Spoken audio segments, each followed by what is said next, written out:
This is Radio Prague International, coming to you from the Czech capital.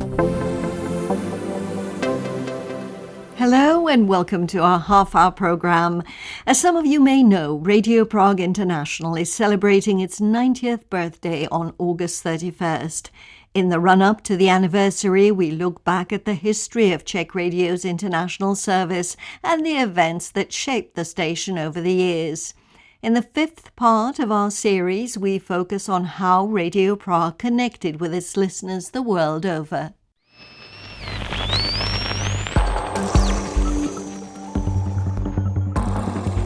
This is Radio Prague, Czechoslovakia. Drazí krajany, transoceánské spojení.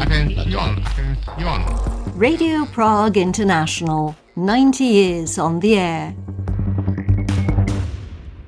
From its very first broadcasts, Radio Prague was never just a voice speaking to the world. It was a conversation.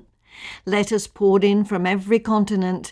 Listener clubs sprang up across Africa, Asia and Latin America, and some devoted listeners even made the journey to Prague. This episode explores the unique relationship between the station and its audience, a bond that has endured for 9 decades. Když jsem nastupoval, tak se vyprávěl v zahraničním vysílání takový žert, že tady... When I joined, there was a joke going around in the foreign service that several dozen people worked here so that one Greek farmer who got up at 5 in the morning could listen to us. But it turned out that it really was just a joke, because the letters that came in constitute a kind of literature of their own, a literature confirming that people have a need to listen to one another, that they have a need to compare their lives with the lives of people in other countries. Svůj život s životem lidí v jiných zemích.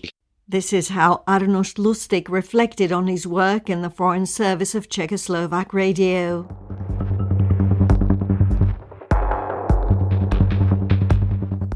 Right from the beginning in 1936, the Voice from Prague quickly found its listeners, and the first reactions were not long in coming.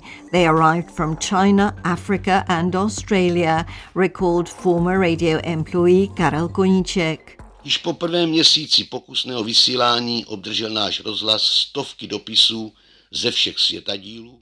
Already after the first month of experimental broadcasting, our radio station had received hundreds of letters from all continents, most of them from the United States. A little later, our shortwave service was therefore expanded by a third band aimed at the Far East. Thus, we too became part of this modern telecommunications invention and through the airwaves reconnected you, our compatriots, with your old homeland. Na vlnách éteru zpět ke své staré vlasti. Many expats in America bought expensive radio receivers solely to listen to Radio Prague. A strong bond soon developed between the station and its listeners, and enthusiastic letters and occasionally small gifts began arriving at the Prague newsroom.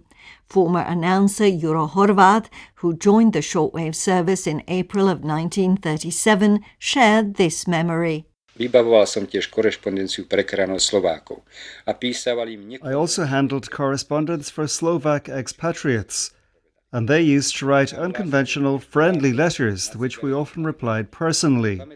They would also send us an answer as $1 or $2 for cigarettes or beer.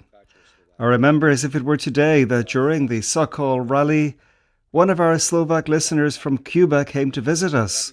His name was Juan Mata, or in Slovak, Jano Mata, and he brought me a box of excellent Cuban cigars. A doniesol mi krabicu výborných kubánskych cigár.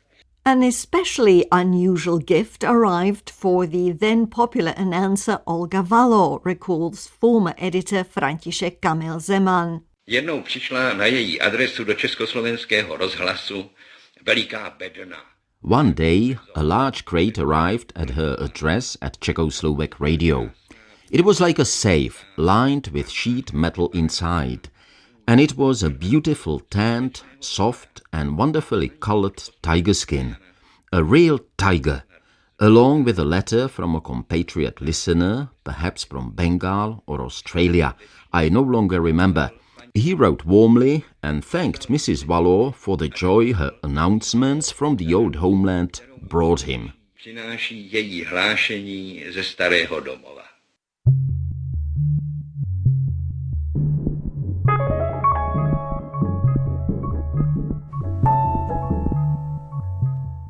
The number of listener responses grew rapidly, and they were far from limited to expats. When Radio Prague returned to the air after World War II, the number of languages in which it spoke to the world increased significantly.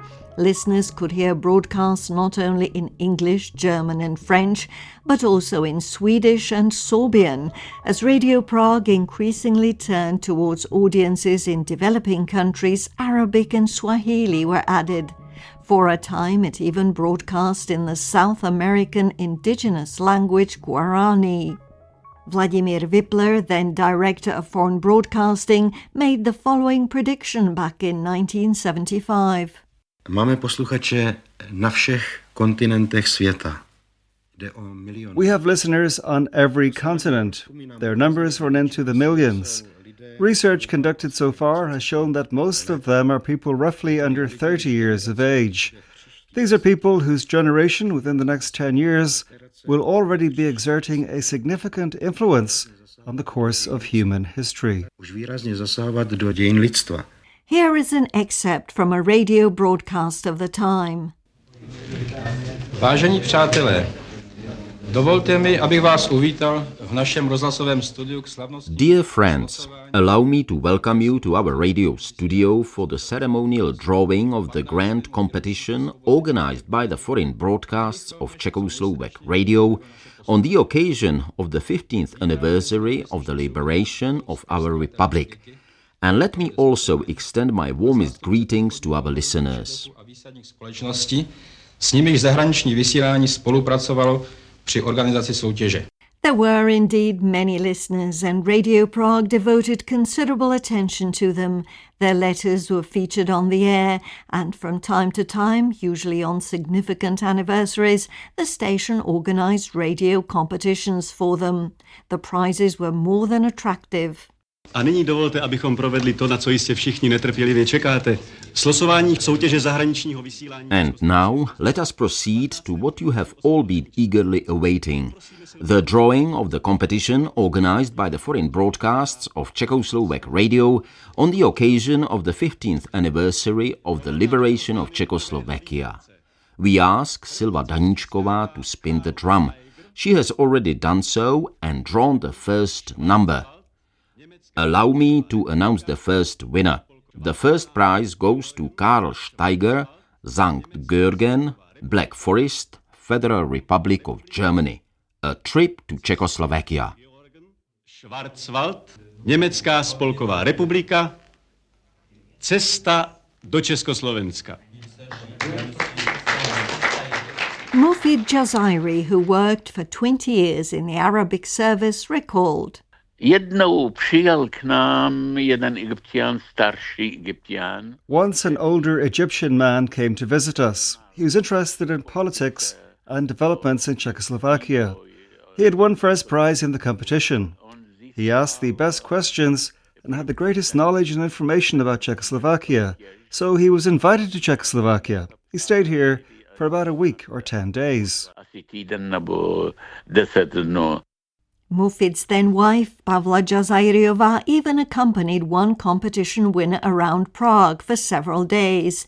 At the time, she worked in the French language service for Africa. My jsme přivítali takového mladého kluka z Gvineje, se jmenoval Dialoma Madukone, já si to pamatuju. We welcomed a young man from Guinea named Dialoma Madukone. I still remember him.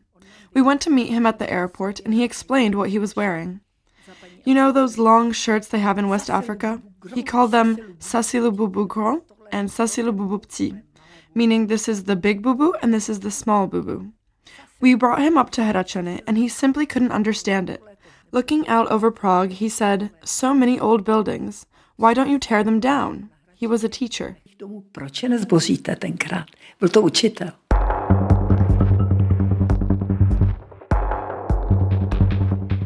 Contact with listeners also served as a form of ideological influence, especially after listener clubs of Radio Prague began to emerge. partly spontaneously, partly in an organized manner. These clubs were particularly active in African, Asian and Latin American countries. Radio historian and archivist Tomáš Pánek continues. Ty kluby vznikají zhruba na přelomu 50. 60. let a souvisí to. These clubs began to emerge around the turn of the 1950s and 1960s and were connected with the collapse of colonialism around the world. New states were coming into existence, finding their place in the world and considering their ideological orientation and future development. Many of them began looking toward socialism. Listening to Czechoslovak foreign broadcasts provided them with models for building socialism and examples of socialist values. Gradually they organized themselves into various clubs. There were truly dozens of them around the world, and we know many of their names. In Cuba, for example, the club was called Lidice Lives, in Egypt, Nefertiti. They didn't stop at simply listening to the radio. Some transformed what they heard into printed materials and newsletters that they distributed in their own countries. They sought to spread socialist ideas, filtered through Czechoslovak broadcasting, which for them represented a kind of model country whose example they wished to promote in their own homelands. Zemi i po těch svých vlastních mateřských zemích šířit. Pavla Džazajriová says many people tuned in to radio broadcasts in those days. To vysílání, francouzské vysílání do Černé Afriky a do Severní Afriky mělo vlastně... The French language broadcasts to Sub-Saharan and North Africa were successful because people listened to us in those days. After all, there was no internet in Africa, nor all the communication technologies people have today. People listened to the radio, and many people listened to us. No a lidi poslouchali rádio. A nás poslouchalo hodně lidí.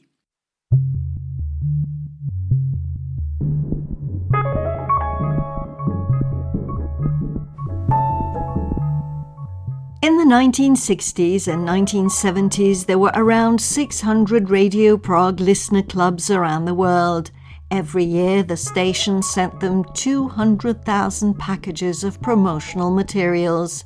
This is how the media reported on the Radio Prague clubs in 1976. Hlas Rádia Praha proniká na vlnách éteru do 5 kontinentů světa. The voice of Radio Prague reaches all 5 continents in 10 languages via the airwaves. This amounts to 36 hours of broadcasting daily, followed, according to surveys, by an audience numbering several million listeners. It's encouraging that these are primarily young listeners. One particularly appealing feature of our foreign broadcasting service is its listener clubs, which have gradually emerged mainly in developing countries around the world. The first was established in Cuba nearly 20 years ago, and since then hundreds have been founded across all 5 continents. This fact, together with the thousands of letters arriving daily at the various editorial departments, for example, nearly 130,000 letters were received last year alone, is proof of the steadily growing popularity and authority of our foreign broadcasting service. And here is a selection from an interview with Deputy Editor-in-Chief Jana Špíšková in 1978. Od roku 59, kdy vznikl první klub na Kubě, zcela spontánně. Since 1959, when the first club was established in Cuba, young people would spontaneously gather around a radio receiver, listen together, and then discuss what they had heard.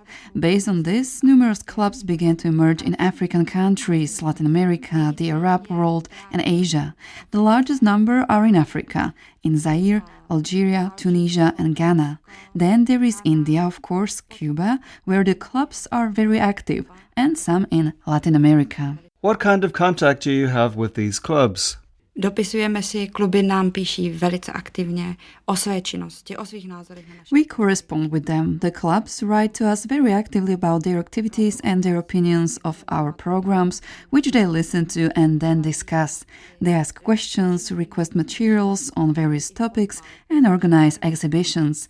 Their activities are very diverse. Some even play football under our colors. For example, in Damascus, we send them jersey bearing the inscription Radio Prague, Prague, and they wrote back saying it was wonderful. They played against another club that listened to Radio Berlin International. Unfortunately, I no longer remember whether they won. Radio Berlin International, ale bohužel si nepamatuju, jestli vyhráli.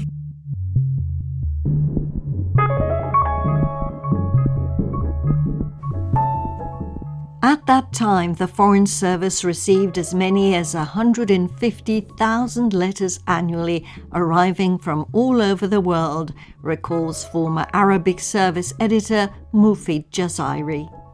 Většinou, vzpomínám si, dostali jsme poštu z Iráku i z Egypta.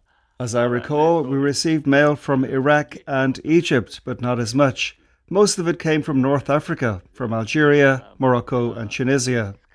Naturally, there were letters discussing the political aspects of current events, but many were interested in culture and sports. Most of our listeners were young people. Většinou to byli mladí lidi. Czechoslovak radio quoted from several listeners' letters. V.S. Columbia. V roce 1957 jsem nalezl náhle stanici, která hovořila zcela jiným politickým... In 1957, I suddenly discovered a station that spoke a completely different political language from what I was accustomed to. Since then, I've come to love not only Radio Prague, but also Czechoslovakia. GT, Italy. Jednou jsem si při poslechu vašeho vysílání... One day, while listening to your broadcasts, I suddenly realized that I was not alone. SK, Federal Republic of Germany. Nikdy nezapomenu na pořady solidarity s vietnamským lidem. I will never forget your programs expressing solidarity with the Vietnamese people or your broadcasts about Chile. JN, Switzerland. Příspěvky Radia Praha k mírovému soužití jsou o to cennější. Radio Prague's contributions to peaceful coexistence are all the more valuable when one considers that deeds follow words.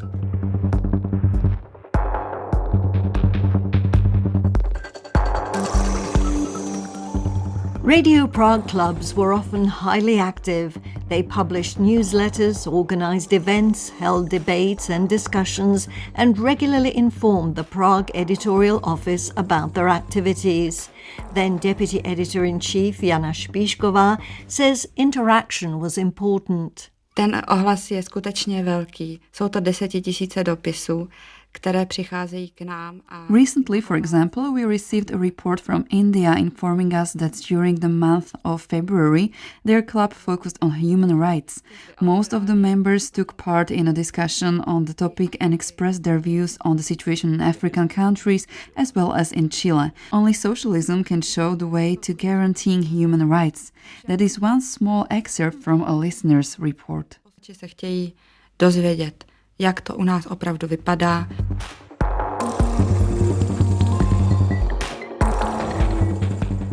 Of course, not all listeners lived and breathed politics. Broadcasts aimed at Western Europe in particular had to be ideologically more moderate and presented reports on the building of socialism in a somewhat more digestible form. Antonio Casado, who worked in the Spanish language service throughout the 1970s and 1980s, continues. Hodně totiž Španělů pracovalo v zahraničí, hlavně v Německu, v západním Německu. Many Spaniards worked abroad at that time, mainly in Germany, West Germany, then in France, Switzerland and Italy. So I would say that most of our listeners came from those countries. What kind of things did they respond to? Do you remember any of the letters that came in? What interested them about life in Czechoslovakia? We had one program hosted by a musician in which we broadcast Spanish music, typical music, flamenco and things like that. We received a great deal of feedback about it. People would write asking to hear a certain song or performer. That generated the biggest response. We broadcast 3 times a day, I think, at 6 in the evening, then at 7:30, and then around midnight. But the greatest response was to that music program. It was somewhat neutral and politics didn't really interfere with it very much. politika se do toho nemontovala. Ivana Vonderková, who joined the Latin American editorial department in 1980, recalls. Ty posluchači, většina jich byla nakloněná tomu našemu zřízení. Those listeners, most of them were sympathetic to our system, so that wasn't a problem. But there were some who debated with us about what they thought would be better. They believed that we lived under constant police surveillance, every one of us, which, in part, was actually true, wasn't it? From the state security side and so on. But they really had no idea what life here was like. That's why we talked about the positive aspects as well. That people here lived rich cultural lives, pursued sports, enjoyed spending time at cottages. We even broadcast about things like mushroom picking. They were very interested in that. Above all, they were fascinated by our castles and chateaux. We had a program called Traveling, and it attracted enormous interest from our listeners. I think that more than our politics. They were interested in our culture, our history, and the everyday lives of ordinary people here. Naše je zajímala ta kultura, historie a ten život prostých lidí u nás. Zdenka Kuchyňová, who has worked in the Czech language expat service since the late 1980s, says that Czechoslovak sailors represented a special group of listeners from the very beginning of foreign broadcasting. Samostatná kapitola byli námořníci, protože když ještě byla flotila československá... Seafarers were a chapter of their own. When the Czechoslovak merchant fleet still existed, they had very limited contact with the outside world, so the radio operator would pick up our news broadcasts, type them out and post them on a notice board where the sailors could read them. Reagovali, ty psali pravidelně. Technician Karel Koníček read from a letter received by Radio Prague in the late 1930s. 6 let se plavím na lodi Legii. Viděl jsem velký kus světa a For 6 years I've sailed aboard the ship Legia. I've seen a great deal of the world and experienced many exciting and beautiful moments. One of the finest occurred this June while we were sailing from Antwerp to South America. About 400 nautical miles beyond the Cape Verde Islands, I suddenly heard Czech announcements in my headphones. You cannot imagine my joy. I immediately called together the crew, most of whom were Czechs. Soon, everyone whose duties permitted gathered around my radio telegraph cabin. It was a sacred moment in the middle of the night, in the vastness of the ocean, as we listened to Czech music and the Czech language being broadcast from our distant homeland. širého oceánu jsme naslouchali české hudbě a českému slovu, vysílanému z daleké vlasti.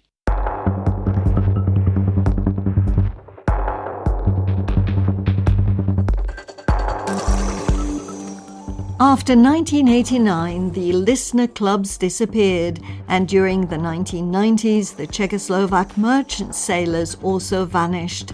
But letters to foreign broadcasting continued to arrive, and still do. More than that, many listeners developed a warm relationship with the Czech Republic through Radio Prague, and whenever they visit Prague, they rarely miss the opportunity to stop by the newsroom. Former editor Josef Kubečka, who worked in the section for expats, says. Vzpomínám si, když tady přijel nějaký doslova výlet z Austrálie, bylo jich snad. I remember when a tour group arrived from Australia, perhaps 30 people, I don't know exactly. They came straight up to our floor. There was a fairly large foyer outside the director's office. They lined up there and sang Bohemia, beautiful Bohemia. Not because anyone had encouraged them or pressured them to do so. They simply carried it within themselves.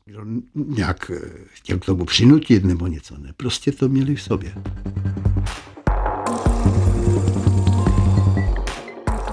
It was not only Czech expats who responded to the foreign broadcasts, but also foreigners. They too visit Radio Prague during their trips to the Czech Republic, like Wolfgang Brodol from Munich, who began listening to Czechoslovak foreign broadcasts in 1968. Ich hatte Kontakt zu vielen Sendern, aber Radio Prague, das war mein Herz. I followed many other stations, but Radio Prague holds a special place in my heart. I like the fact that its news coverage provides very objective information. It is not tied to any political party. On the contrary, it is critical and independent. I follow the news every day. I was a teacher, and I spoke a great deal with my students about the Czech lands, or, at that time, still Czechoslovakia.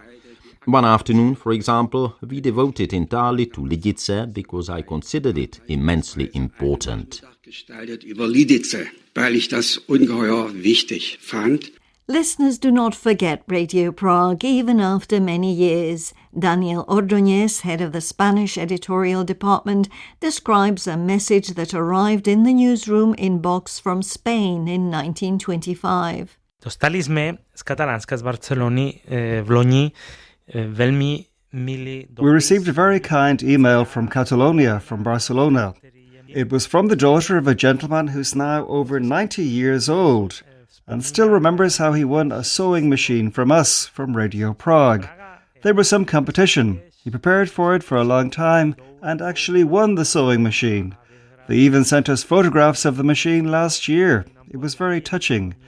We've been part of the lives of so many people, and they still think of us. V životu spoustu lidí, kteří na nás myslí.